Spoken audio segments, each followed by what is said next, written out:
Every week, the Payne family cuts straight to the real financial story. The one question, Bob, everyone's asking is, are we in an artificial intelligence bubble? You've been through boom and bust. What do you think? No hype, no myths. Just what actually matters to your money. Does feel very similar to what we experienced in the 90s. Where are we, though? Are we in 1995, 1997, 1999? Listen to the Pain Points of Wealth on the Red Apple Podcast Network. Listen, all you New Yorkers. Taxi! Okay, man, we're looking around. This is the 77 WABC minicast. Let's go to Minnesota. He's probably in D.C. this morning, but he is the majority whip out of the great state of Minnesota. Dear friend of my first cousin, Norm Coleman. We love this guy, Tom Emmer. Just spoke to your buddy Mike Lawler. He's in Miami on his way back to Rockland County today, and Minnesota was pretty much a topic of that conversation, too. So your state, Emmer, seems to be grabbing all the headlines. Yeah, it's like every day, Sid. Great to talk with you. I think the first statement is thank God for President Trump's phenomenal leadership throughout this entire situation. You were just playing, Sid, your great interview with him earlier this week where he detailed the actions that he's already taken. The president's clear about what needs to happen, Sid. And we've been saying it from the start. State and local officials need to let local law enforcement cooperate with federal law enforcement officers, not encourage protesters to impede and obstruct operations. It's so simple. Hopefully, Tim Walz and Jacob Fry are going to come to their sentence and change their tune, stop the hateful, dangerous rhetoric, and allow the state to cooperate with federal authorities. But even now, after President Trump extended the olive branch, Jacob Fry is still defending illegal aliens and making excuses for not cooperating with the feds. Yeah, I mean, actions speak louder than words. Yeah, Walz has been a little better. You're right. Fry came out right away, I should say, the Minneapolis mayor, and said, "Okay, great, nice conversation. No, we're not helping. We're not helping ICE. I know Tom Homan is here now. They." Kind of an ugly exit for Bovino, but Homan is here now, but we're not really going to do much. So that doesn't seem like he's going to help. I guess somebody said to me yesterday, Tom, I'm curious as to what you think.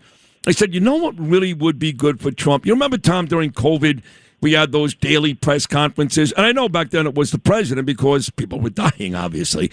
What if we did something like that? You just heard Bill O'Reilly talk about Patel and the FBI. Give us more information. I think people in America feel like they're information starved because you've got our side of the story, you've got their side of the story. What if in fact we did have some type of press conference daily to tell the people of America what's really going on and how things are going to eventually get fixed? Well, I think it's a great idea because it's President Trump, obviously, Sid, that cuts through all of the noise. Unfortunately, the mainstream media is more interested in reporting anything but the facts when it comes to what's actually happening in Minnesota. That mob that you're seeing, Sid, that mob is not reflective of Minnesota. You should hear what I'm getting from my constituents. They're consistently saying, thank the president for sending these federal law enforcement officers. We need them. There is a press conference this morning at 8 a.m. Central Time. Tom Homan, as you mentioned, he's a strong leader who's going to help end the chaos in Minnesota. He's going to bring accountability, and he's going to make sure that they show what happens when you step up where the local and state officials have failed.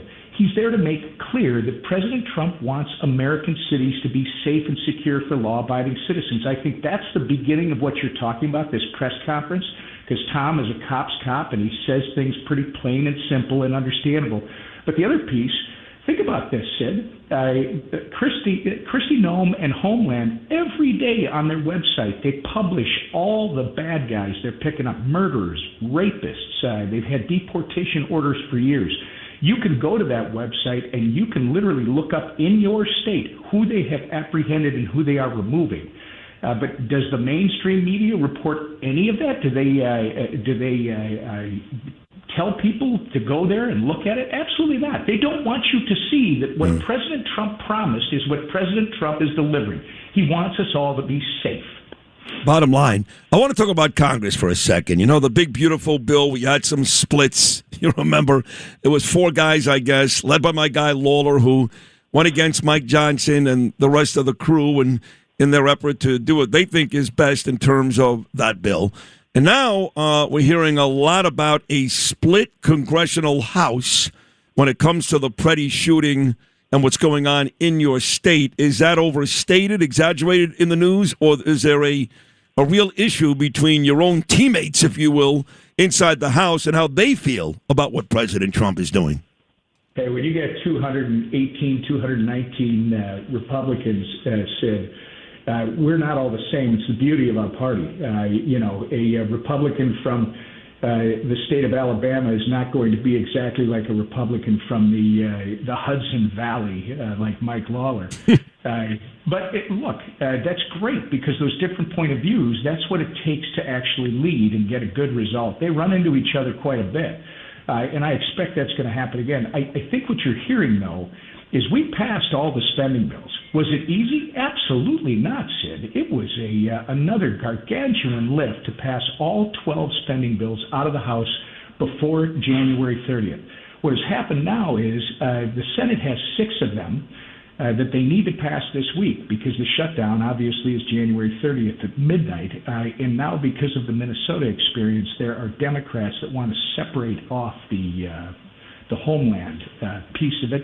And yeah, if it comes back, you're down. Democrats will replace a seat in Houston today, I believe it is. They have a special election, which will tighten the House up even more.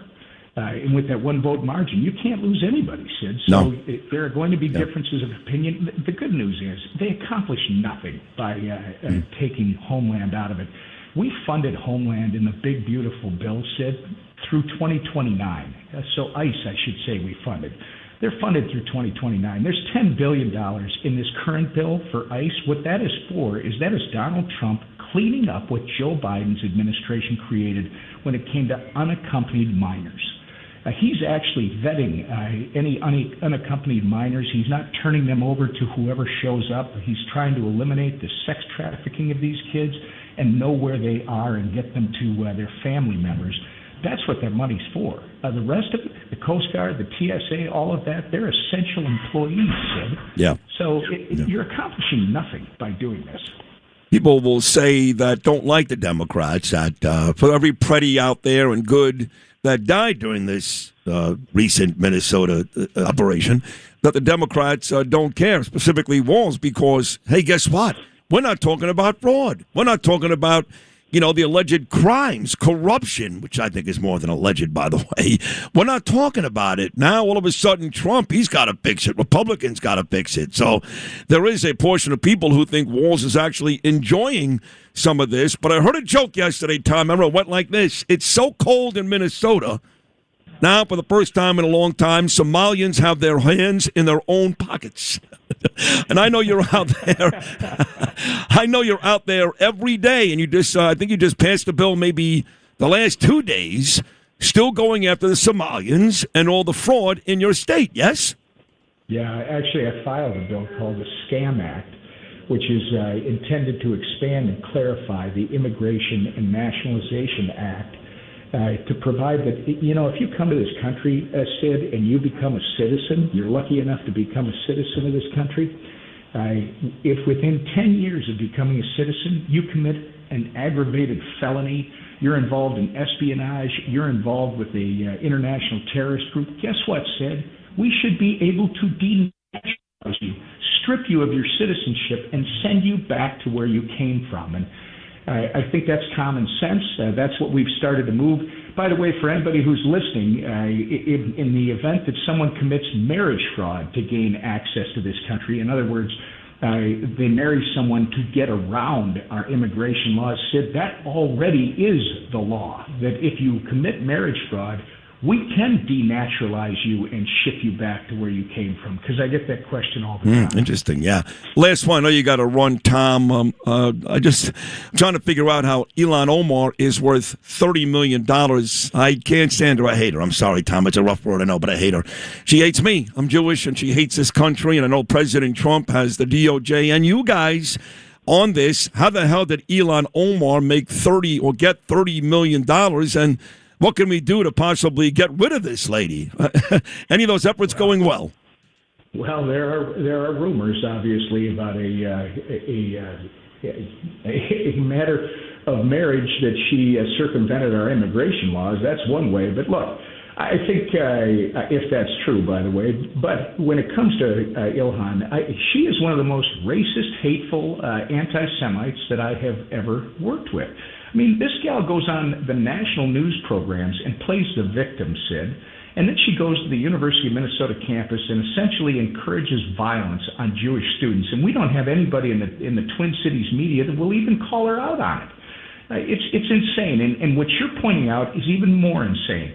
This woman reported a net worth in her congressional filings of, I think, $65,000 just a couple years back. Now she's reporting a net worth of $30 million. I got to tell you, I don't know what her formula is, but the rest of us are missing it. Every week, the Payne family cuts straight to the real financial story. The one question, Bob, everyone's asking is, are we in an artificial intelligence bubble? You've been through boom and bust. What do you think? No hype, no myths. Just what actually matters to your money. Does feel very similar to what we experienced in the 90s. Where are we, though? Are we in 1995, 1997, 1999? Listen to the Pain Points of Wealth on the Red Apple Podcast Network.